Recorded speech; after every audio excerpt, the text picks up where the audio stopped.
Assalamualaikum warahmatullahi wabarakatuh. Waalaikumsalam warahmatullahi wabarakatuh. Selamat sore semuanya. Sore. Selamat sore. Sore. Ya Allah ya Rabb.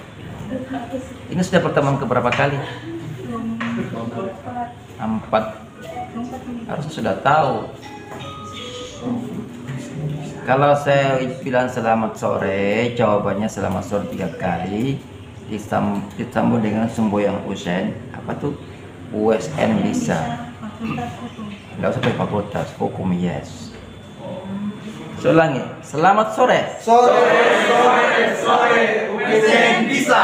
Hukum yes. Gitu dong. Walaupun sudah hampir malam, ya tetap semangat ya.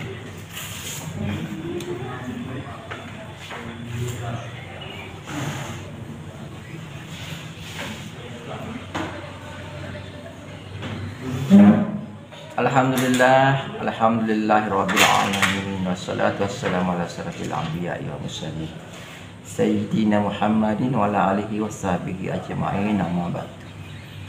Peserta mata kuliah filsafat hukum, selamat berjumpa kembali.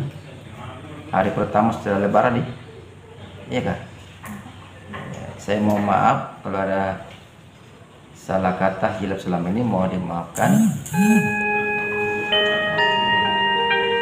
Ini apa ini sih? Walaupun ini sudah lebaran sudah lepas, tapi karena kita pertama kali jumpa, saya mengucapkan taqabbal minkum taqabbal karim. Semoga maafnya bisa dimaafkan ya. Ada kesalahan, ada pemberian nilai yang kurang sesuai, tolong dimaafkan ya. Pernah kan saya ajar sebelumnya? Pernah. Ada nilai C, maafkan ya. Ya maafkan. Kamu saya kasih nilai C dari pulpen saya, dia bergerak memboroskan tinta C.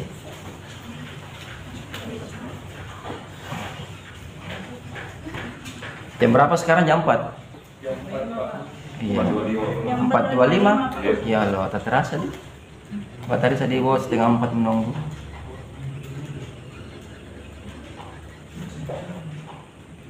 Kita mulai hari ini, kita masuk pada materi aliran hukum.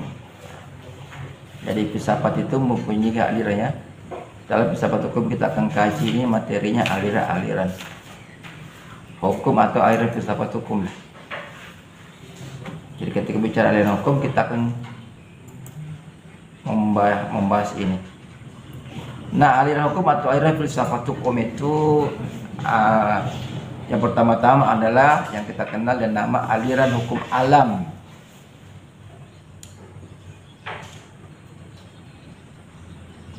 Aliran hukum alam sudah pernah didapatkan di pengantar ilmu hukum toh?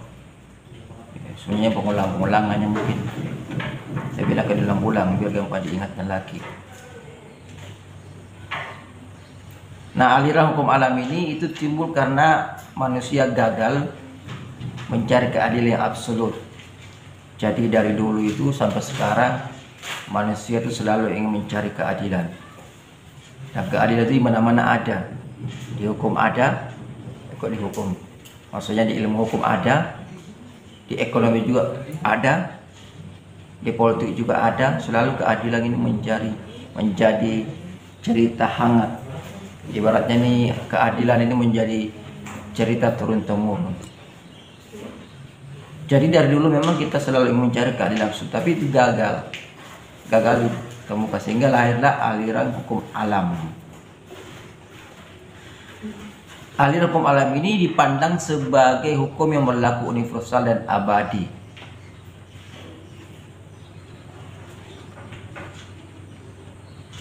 Jadi aliran hukum alam ini itu dipandang sebagai hukum yang berlaku universal. Universal artinya berlaku pada semua ya. Dan abadi artinya tidak akan pernah mati.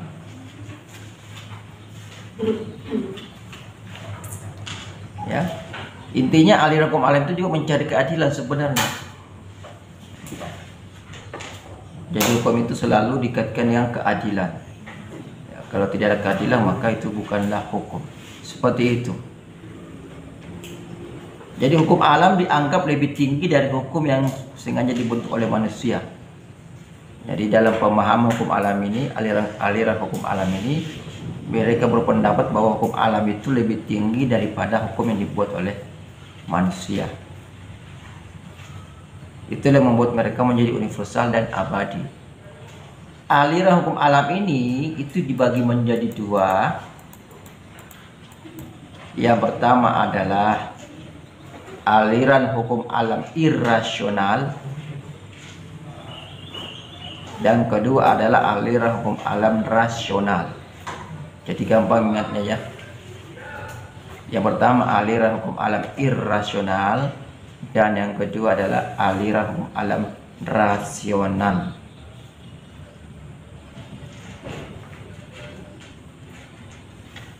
Sengaja saya kasih kentarot setiap hurufnya supaya jangan lagi ada yang tidak dengar ya.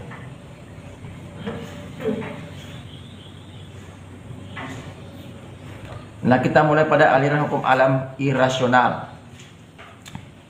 Aliran hukum alam irasional ini berpendapat bahwa hukum yang berlaku universal dan abadi itu bersumber dari Tuhan secara langsung.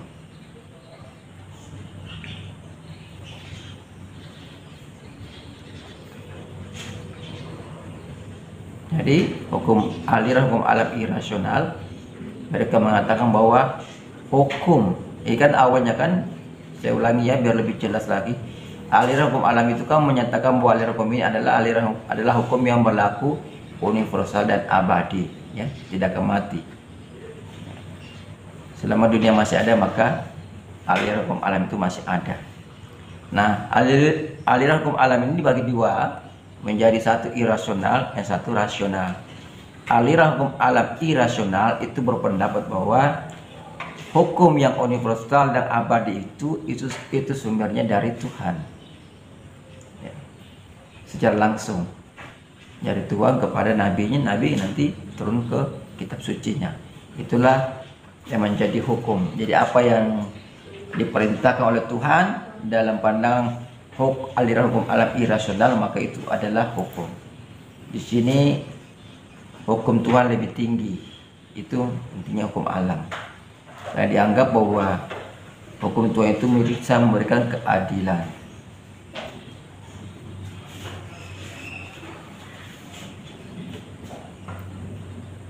Nah, kemudian aliran hukum alam irasional, rasional tadi kan? Ya, sekarang rasional. Aliran hukum alam rasional, ya, sebaliknya. Nah, kalau yang tadi dibilang hukum yang universal dan abadi itu berasal dari Tuhan atau bersumber dari Tuhan, ini sebaliknya, berasal dari rasio manusia atau rasio akal manusia.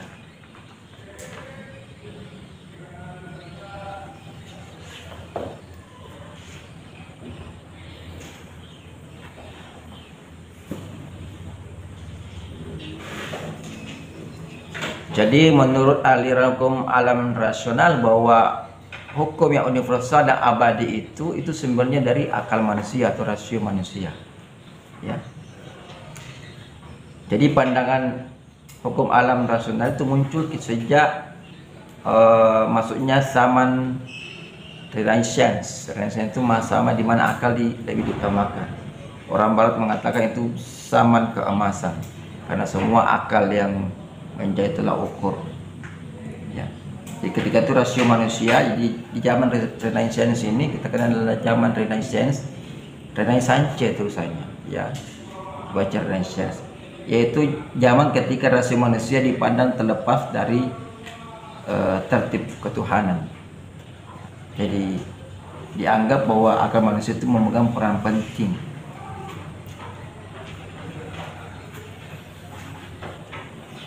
Pernah dengar istilah Renaissance lah? Pernah? Siapa sidang IPS? Yang SMA-nya IPS? Tidak ada. Pelajari yang IPS ini. Jadi zaman itu akal dianggap sangat memiliki peran penting. Ketika hukum alam irasional itu masih berkuasa, maka di situ hukum ketuhanan memegang peran penting.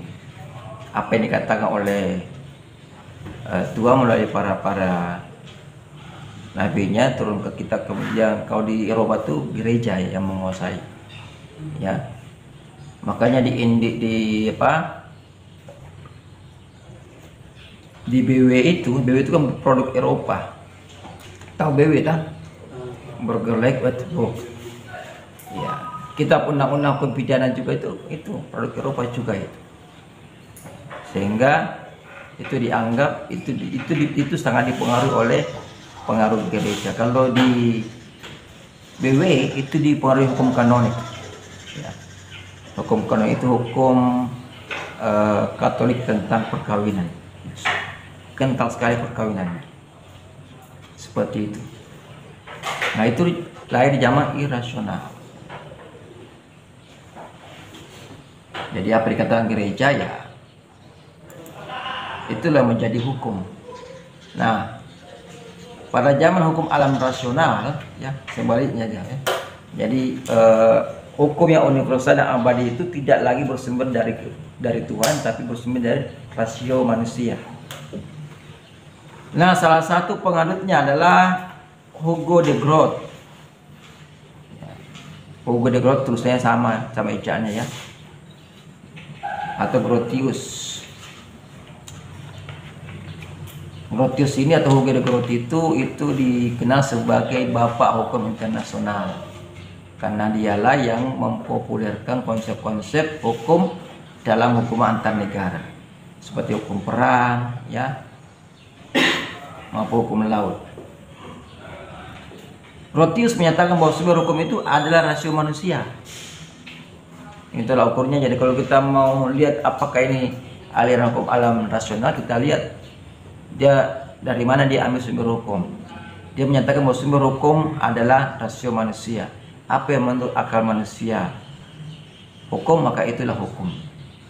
Jadi lepas dari pengaruh agama. Lepas dari pengaruh agama, ya semua akal ya. Ya, apa alasannya beliau? Karena ciri-ciri yang membedakan manusia dan makhluk lain adalah kemampuan akalnya. Kemampuan akalnya, sehingga dianggap bahwa sumber hukum itu dari akal. Kalau yang tidak menggunakan akalnya, tapi instingnya. Menurut Grotius ini, hukum alam itu adalah hukum yang muncul sesuai kodrat manusia. Jadi akal menurutnya dia itu sudah kodrat manusia. Setiap manusia lain itu sudah pakai akal. Tidak ada manusia lain tanpa akal. Ya. Akal inilah yang digunakan untuk membuat hukum. Sehingga hukum yang lain selalu bersumber pada akal manusia. Dan hukum alam ini menurut beliau itu tidak mungkin dirubah, sekalipun oleh Tuhan. Itu menurut Grotius. Jadi kalau manusia sudah diberikan perangkat akal, maka Tuhan pun tidak bisa merubah akal itu.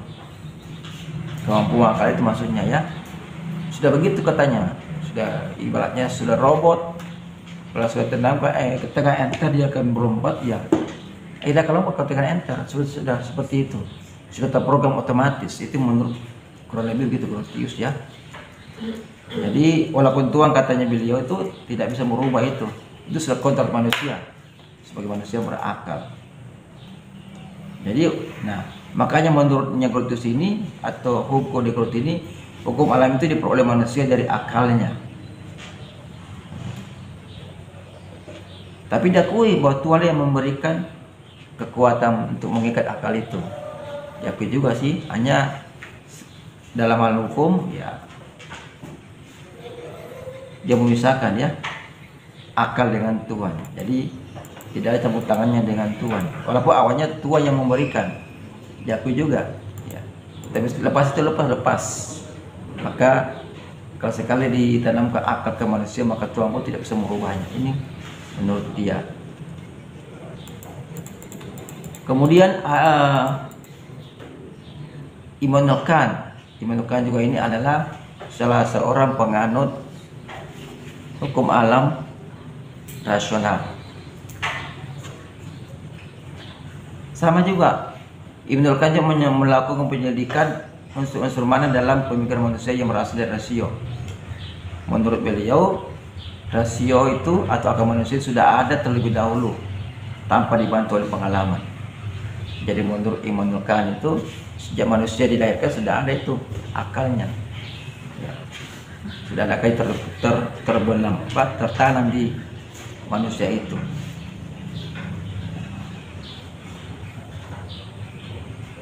Dia tidak butuh lagi pengalaman supaya akal itu bekerja, tapi dia akan bekerja otomatis. Ini menurut Immanuel Kant.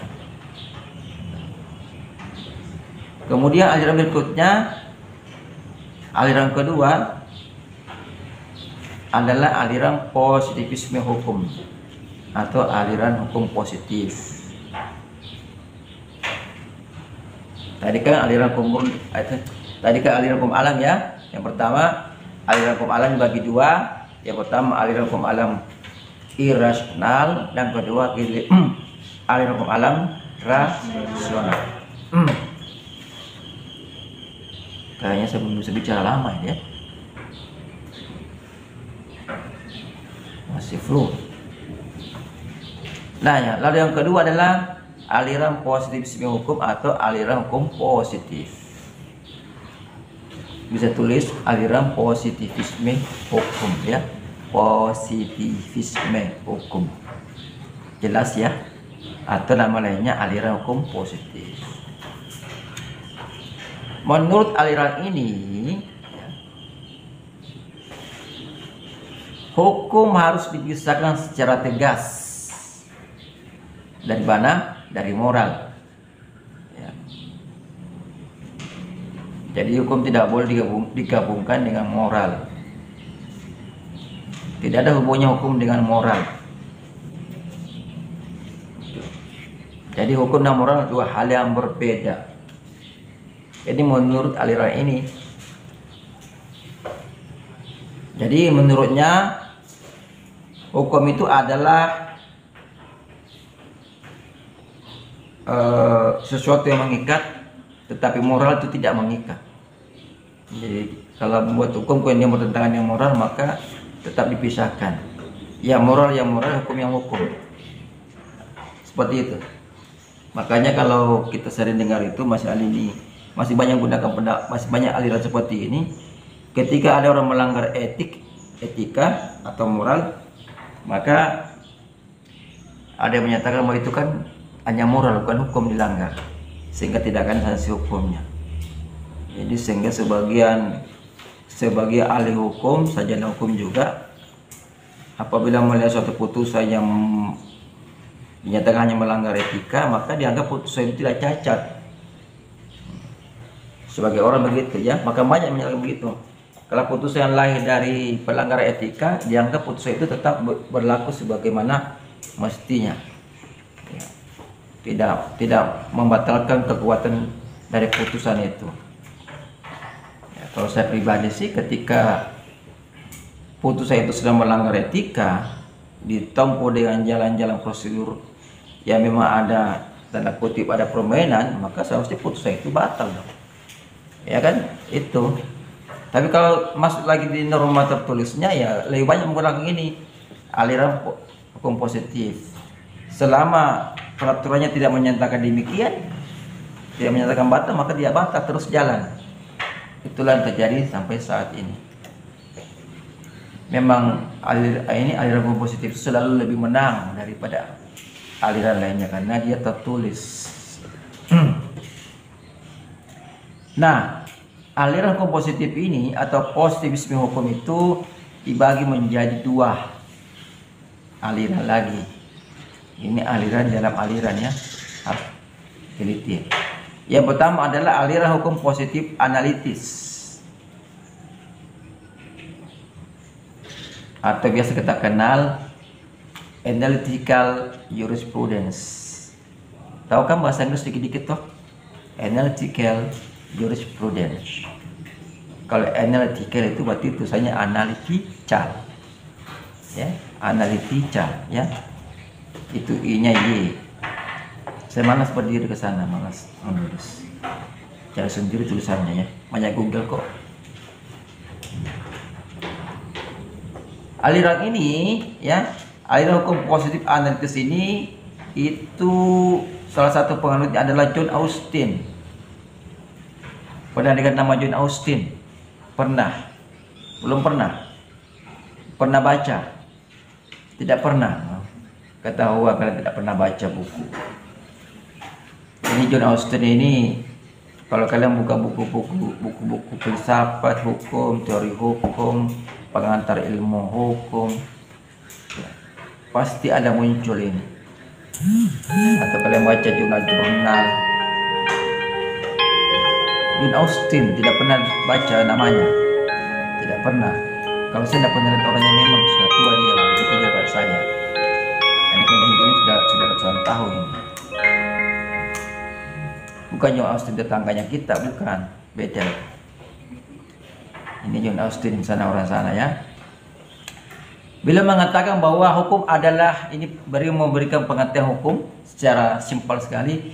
Hukum adalah perintah dari penguasa. Hukum adalah perintah dari penguasa. Nanti coba tolong searching ya. Hukum menurut John Austin. Baca tuh. Ini banyak komentari pendapatnya. Jadi hakikat hukum menurut Austin itu atau John Austin itu adalah perintah. Perintah. Perintah dari siapapun, ya, selama dia berkuasa, maka itu adalah hukum. Jadi walaupun anak yang memerintah, kalau anaknya raja, ya hukum juga ya. Kan penguasa. Perintah. Jadi bahayanya nih ya. Jadi yang penting perintah itu ada kekuasaannya, diberikan oleh penguasa, maka itu adalah hukum. Nah, menurutnya lagi hukum itu dipandang sebagai sesuatu yang suatu sistem yang tetap tidak berubah ya. Logis seperti sesuai akal tadi ya. Dan tertutup artinya tidak akan lagi melibatkan unsur lain. Sudah, kalau kita menjadi hukum, tutuplah ya. Jangan lagi bawa-bawa masalah moral, jangan lagi bawa-bawa masalah kemanusiaan. Ya sudah, itu hukumnya. Jadi kalau ada, makanya dulu itu kalian pernah dengar apa ya, genosida yang dilakukan Hitler? Pernah? Apa tuh? Genosida apa itu? Terhadap siapa? Iya, Hitler dulu di zamannya dia membuat peraturan itu. Itu ada undang-undang yang dia buat itu. Berdasarkan undang-undang itu kita tidak melanggar hukum. Bantu semua Yahudi. Ya, sayangnya tidak semua Yahudi dia bantai. Ada disisakan. Itulah sekarang Yahudi yang berkuasa di Israel. Sekarang Yahudi balas dendam, tapi balas dendam bukan kepada Hitler, tapi kepada Palestina. Kirian Palestina saja dibantu sekarang, sampai sekarang masih terjadi. Itu. Jadi kalau dulu Yahudi dibantu oleh Hitler, sekarang Yahudi membantu Palestina. Bukan Palestina, semua Arab kayaknya yang mau dikuasai itu. Kalau kita ikuti berita-beritanya di media-media, coba rajin nonton lah.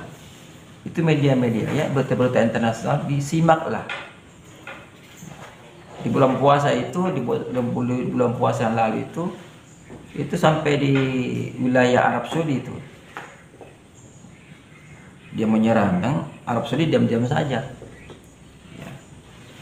Diam-diam saja, atau kenapa begitu ya, berarti ingin menguasai. Nah itu.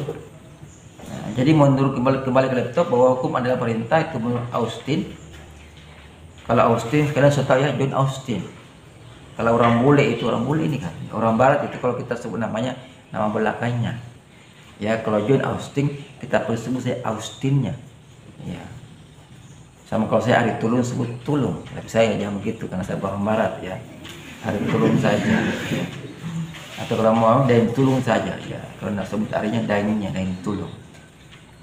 Ini menurut John Austin ya. Nah. Lebih jauh lagi, John Austin itu membagi hukum dalam dua jenis. Yang pertama hukum dari Tuhan. Laki-laki hukum Tuhan diakui di sini. Dikenal, diakui, dikenal. Jadi John Austin itu mengenal juga hukum Tuhan. Hukum dari Tuhan. Yang kedua hukum yang dibuat oleh manusia.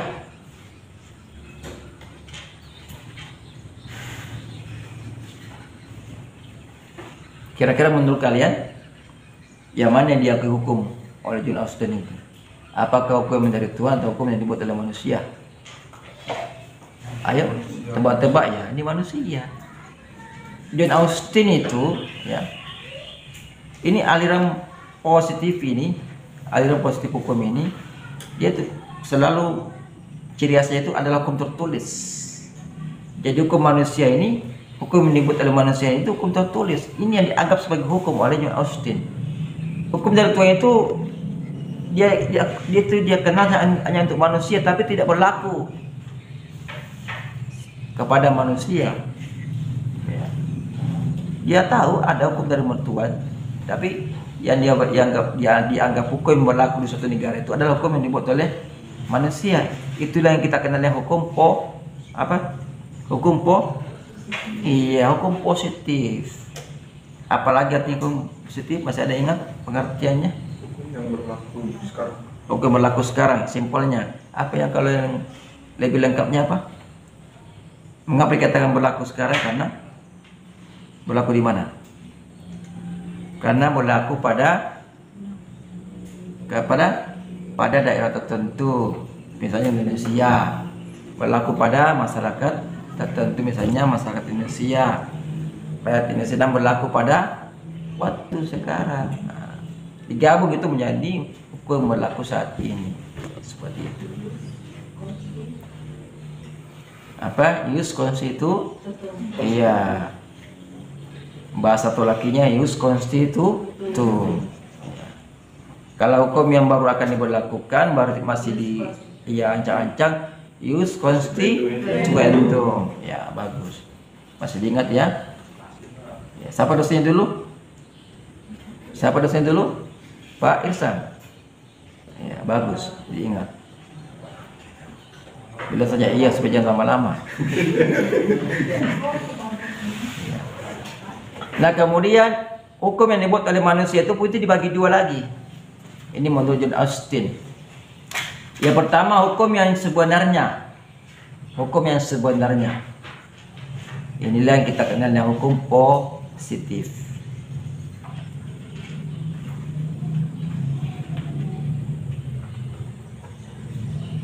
Jadi yang pertama adalah hukum yang sebenarnya. Hukum yang sebenarnya itu meliputi lagi dua. Yang pertama hukum yang dibuat oleh penguasa. Kemudian hukum yang dibuat oleh kelompok organisasi.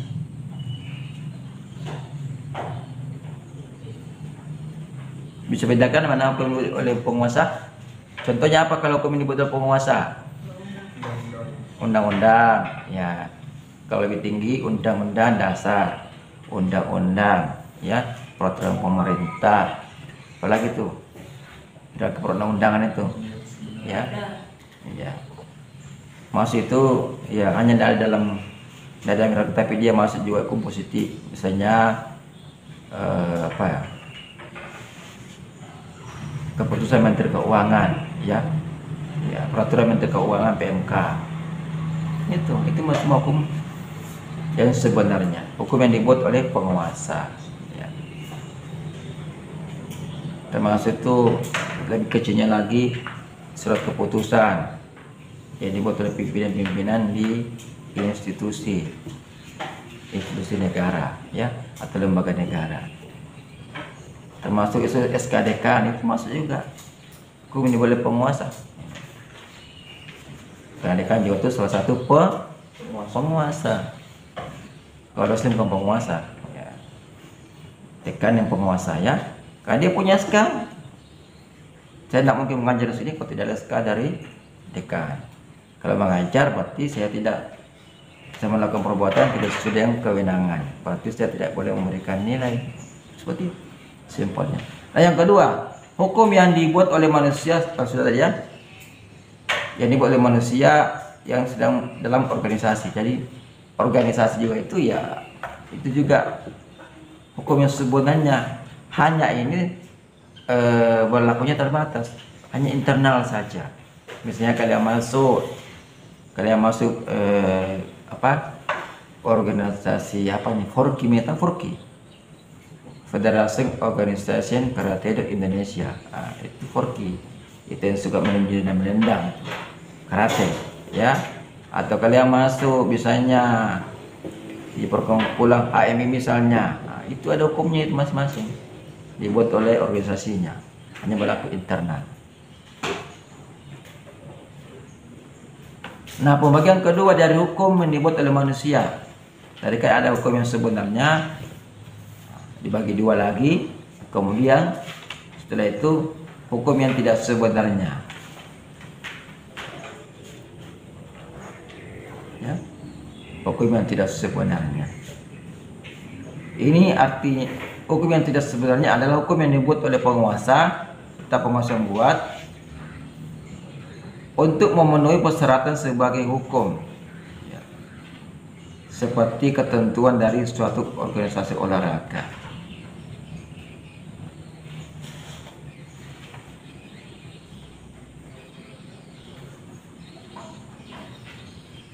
Misalnya penguasa membuat hukum di bidang olahraga, ya, itu dibuat ketentuan, ya. Seperti di KOR ini ya, siapa yang bisa menjadi ketua KOR itu kan ada ketentuannya. Nah dari paparan ini maka ada unsur-unsur yang harus dipenuhi agar bisa dikatakan sebagai hukum yang sebenarnya. Yang pertama ada perintah, yang kedua ada sanksi, yang ketiga ada kewajiban, dan yang keempat ada kedaulatan.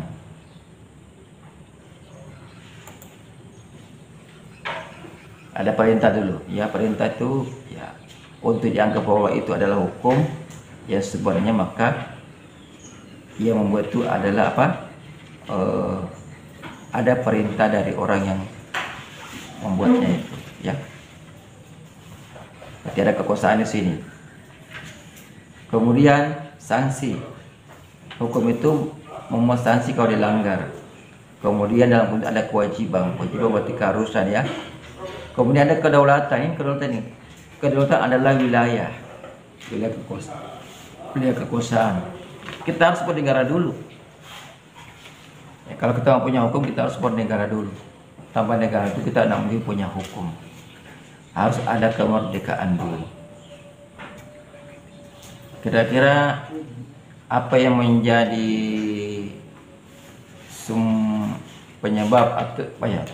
penyebab kita ini memiliki hukum? Ada bisa kira-kira?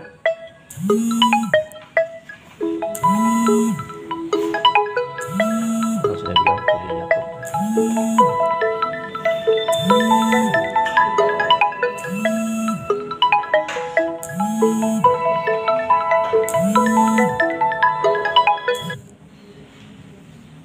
Ya, ayo. Ada dulu di mata kuliah pengantar ilmu itu. Ayo, kenapa kita bisa kira-kira membuat hukum ini? Kenapa kita bisa atau begini? Hukum itu kan timbul dari karena kita bernegara, ya kan? Nah, negara kita ini terbentuk dari apa?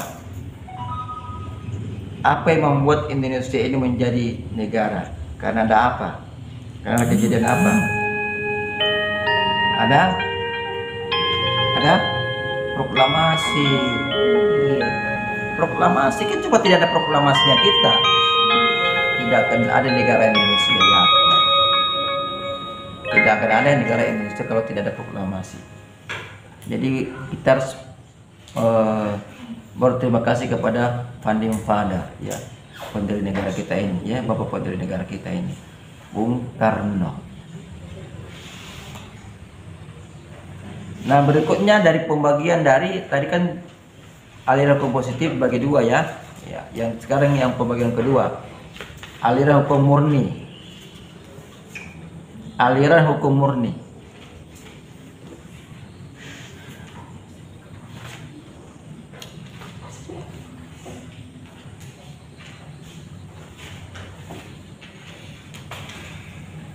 Aliran hukum murni ini itu dicetuskan oleh Hans Kelsen. Hans Kelsen, sama tulis sama ejaannya, ya. Menurut Kelsen, hukum harus dibersihkan dari anasir-anasir yang non yuridis. Artinya hukum harus dibersihkan dari pengaruh-pengaruh yang non yuridis. Misalnya agama, moral, keadilan, sosial, politik, ekonomi, budaya. Harus dibersihkan dari situ semua itu. Jadi kalau sudah menjadi hukum ditulis, ya sudah, itulah hukumnya. Jalankan seperti apa adanya.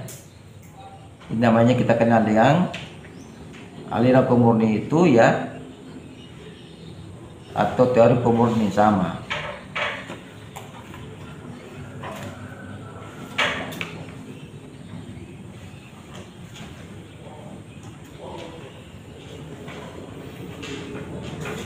Itu menurut Hans Kelsen, ya. Aliran hukum murni itu bisa juga dalam literatur kita kenal dengan tulisan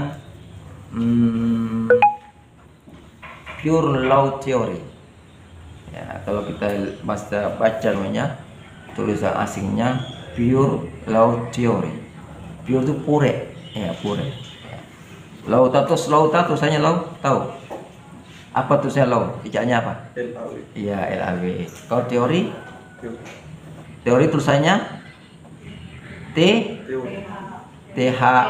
Iya, oke, berarti pure law theory. Nah, Hans Kelsen ini, ya, dia betul-betul membuat teori hukum murni. Artinya hukum betul-betul harus murni dari pengaruh-pengaruh non yuridis yang bukan hukum. Jadi ketika menjadi hukum maka tidak boleh ada pengaruh dari sosiologis dan sebagainya, ya.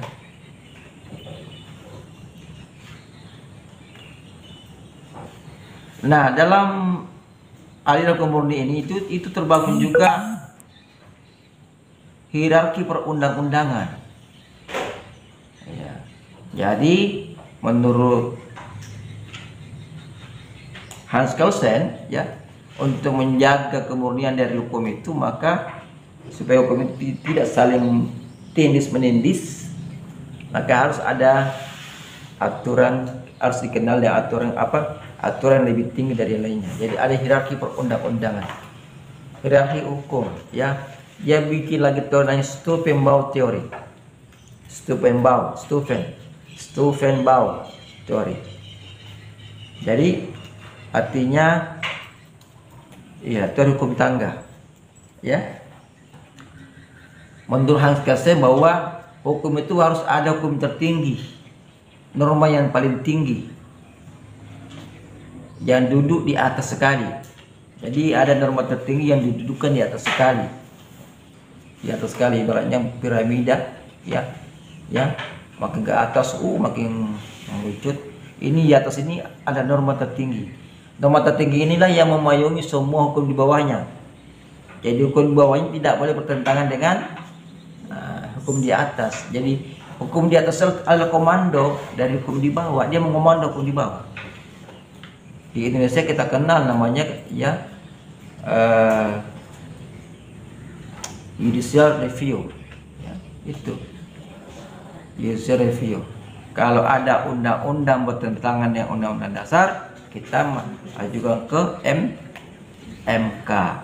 Kalau ada peraturan di bawah undang-undang bertentangan dengan undang-undang, kita ajukan ke mana? Kalau ada peraturan di bawah undang-undang bertentangan dengan undang-undang, maka kita ajukan ke MK. Kalau undang-undang dasar, Kemarin. iya MA. Iya, betul. MK itu kalau ada undang-undang bertentangan dengan undang-undang dasar. MK. Kalau di bawah undang-undang bertentangan dengan undang-undang, ya juga ke MA. Ya, itu dari pengaruh tadi step pembuat teori. Ya, karena tidak boleh bertentangan peraturan yang rendah dengan peraturan lebih tinggi, dan juga diatur oleh suatu asas di dalam hukum. Asasnya pasti kalian sudah tahu, saya tidak usah kasih tahu ya. Ya, pasti sudah pernah dengar. Jangan lagi diulang-ulang. Masih ingat asasnya? Ya, apa itu kalau masih ingat? Satu orang angkat tangan dulu dong. Ya, apa? The lex superior. Iya, iya. Legi atau lege sama ya. Jadi asasnya the lex superior, ya, derogat legi inferior. Artinya itu ingat superior itu dia tinggi. Jadi ketentuan yang lebih tinggi itu melumpuhkan, derogat itu melumpuhkan atau mengalahkan. Kita terjemah umum saja ya. Kemudian inferior itu, legi inferior itu adalah peraturan rendah. Jadi peraturan yang tinggi melumpuhkan peraturan yang rendah. Itu supaya gampang diingat. Jadi kalau ada peraturan, ya, ada peraturan tabrakan, kita lihat saja susunannya, yang mana lebih tinggi. Nah, untuk melihat mana lebih tinggi, maka kita lihat undang-undang kita. Ada undang-undang tentang tata cara pembentukan peraturan perundang-undangan. Ya, masih dihafalkan susunannya tak? Iya. Yang paling jelas undang-undang dasar tertinggi. Ya, kalau dulu ada TAP MPR, dulu undang-undang dasar TAP MPR, sekarang TAP MPR hilang tak? Atau masih ada TAP MPR sekarang? Oh, sudah lagi. Itu berubah-ubah terus. Jadi masuk TAP MPR yang terbaru. Kemudian baru itu undang-undang. Nah, seperti itu. Jadi undang-undang dasar itu adalah kalau kita kenal ini, kita namanya dengan norma dasar, ya. Jadi undang-undang dasar itu ada norma dasar.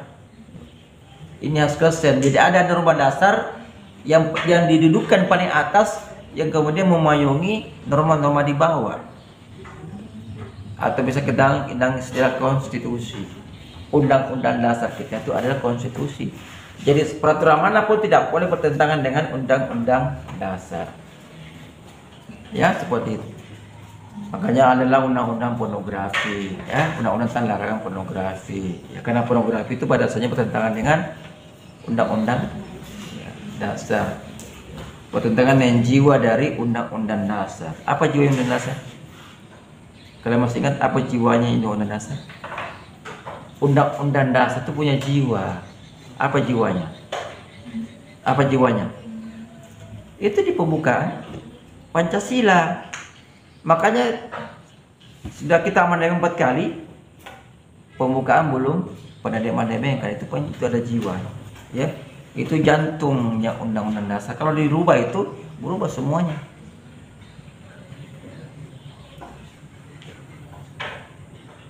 Oke, kita masuk pada aliran berikutnya, utilitarianisme. Yang berapa sekarang? Jam 5 lewat. Iya. Mungkin ada yang memasak di rumah ya.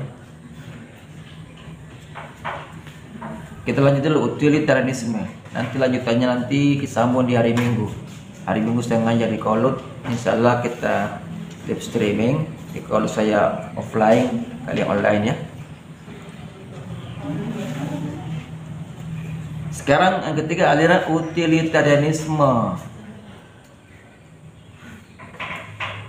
Nah, aliran utilitarianisme adalah aliran hukum yang meletakkan kemanfaatan sebagai tujuan utama hukum.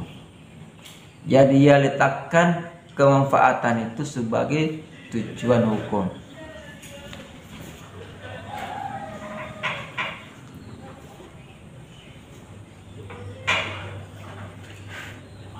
Saya mau tanya dulu sama kalian, sebenarnya hukum itu tujuan atau bukan? Hukum itu tujuan atau bukan? Iya. Ayo, silakan menjawab. Hukum itu tujuan atau bukan? Saya bukan, Pak. Bukan ya. Lalu kalau bukan tujuannya sebagai apa dia? Dia hanya sebagai mobilitas. Iya, alat sarana. Jadi tujuan itu, hukum itu bukan tujuan. Kalau dia bukan tujuan, maka jangan selalu melihat segala sesuatu itu berdasarkan pemecahannya dari hukum tertulis. Iya. Tapi hukum itu adalah alat, ya, sarana untuk mencapai tujuan. Apa tujuan kita ini? Jadi hukum adalah alat, sarana untuk mencapai tujuan. Ini menurut aliran utilitarianisme. Tapi kalau menurut aliran positif hukum, dia akan katakan hukum adalah tujuan. Apa tujuannya? Tujuan adalah kepastian hukum, berarti hukum. Kepastian bahwa hukum akan dilaksanakan seperti apa yang tertulis. Karena mereka yang mengakui bahwa apa yang tertulis itulah hukum.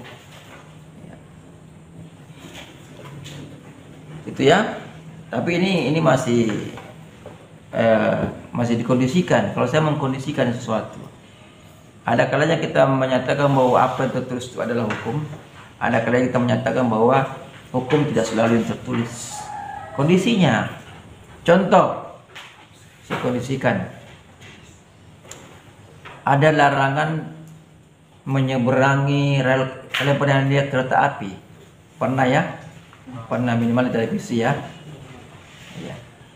Di rel kereta api itu kalau sudah bunyi turun palanya, itu kita dilarang melintas. Dilarang melintas. Kalau kita melintas kemudian ditabrak kereta api, tidak ada yang disalahkan. Ya, kalau kita selamat kita bisa kena denda juga, karena kita melanggar aturan. Tetapi ketika kita melintasi itu untuk menolong seseorang, ya, dalam perspektif hukum tertulis kita salah. Dalam aliran positif hukum kita salah, karena kita melanggar sekali lagi apa yang tertulis. Tapi dalam perspektif lain tidak, kita tidak salah, kita dibenarkan ini menolong orang. Ya, asal jangan sengaja melintas, ya, isinya apa istilahnya, ya, cari-cari nama, ya, mau dikata gitu. Tapi kalau melintas untuk menyelamatkan orang boleh. Ya, misalnya kereta masih jauh tapi sudah tutup palang, tiba-tiba ada nenek di situ yang nenek ya, tidak tahu aturan, melintas saja, tiba-tiba kebayaan terjepit, ya, di jalan kaki, terjepit dikit dari kereta api, kan tidak bisa gerak, tolong. Apa kita tega melihat dia lintas begitu? Ya, manusia manapun tidak akan tega, pasti akan berusaha menolongnya kalau masih jauh kereta apinya, ya, ditarik paksa sampai robek kebayanya, digendong ke sebelah lagi, itu. Tapi kalau berdasarkan hukum tertulis, ya salah. Nah, makanya dikondisikan seperti itu. Jadi lagi-lagi ada namanya itu kebijaksanaan. Tapi jangan pakai ini untuk jangan pakai ini untuk nyontek. Nah, ya. Katakan keterpaksaan ya. Kalau kalian nanti ujian kemudian tidak tahu soalnya, tidak tahu jawabannya, nyontek, terpaksa apa karena saya tahu jawabannya, beda lagi itu. Beda. Nah, kita kembali kepada aliran utilitarianisme atau utility, sama ya. Jadi utility mengatakan bahwa hukum itu adalah kemanfaatan. Ya. Hukum baru dianggap mencapai tujuan kalau dia sudah mencapai kemanfaatan. Kemanfaatan di sini diukur dari kebahagiaan. Jadi semakin banyak hukum itu memberikan kebahagiaan kepada orang, maka hukum itu dianggap semakin bermanfaat. Dan itulah hukum. Jadi ukuran kemanfaatannya adalah kebahagiaan. Tapi bukan kebahagiaan yang salah. Contoh begini, kalau orang pacaran, ya, kalau dia ukur kebahagiaannya pasti saling berciuman itu. Apa itu di kebahagiaan? Bukan itu, ya. Jadi bukan kebahagiaan yang salah lah, ya.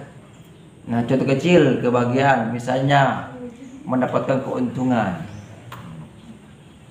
Para pedagang di pasar itu kalau banyak untungnya itu bahagia.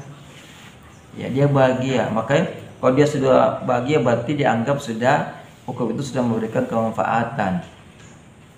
Seperti itu.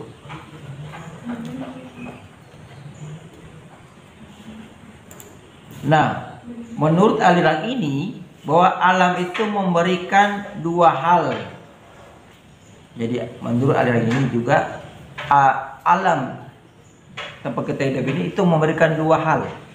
Apa itu? Yang pertama adalah kesenangan, dan yang kedua adalah penderitaan atau kesusahan. Dan secara kontradiktif pula, manusia pasti tidak suka yang namanya kesusahan. Tidak ada manusia yang cari susah, toh? Tidak ada manusia yang akan mencari penderitaan. Semua pasti akan mencari kesenangan. Ya. Termasuk manusia kalau ujian-ujian itu, tidak ada yang tidak mau lulus itu. Pasti semuanya mau lulus, karena lulus itu memberikan rasa bahagia. Ya kan? Tidak ada yang mau gagal, karena gagal pada asalnya akan memberikan kepadanya penderitaan. Itulah manusia. Sehingga di sini diukur bahwa hukum, karena sudah kontraknya manusia, sifat dasarnya manusia selalu menghindari dirinya dari penderitaan, tapi selalu ingin mendapatkan kebahagiaan, maka hukum dianggap sebagai hukum kalau dia mampu memberikan kebahagiaan. Yang inilah kemanfaatan yang dianggap oleh aliran ini. Nanti memberikan kebahagiaan baru dianggap hukum.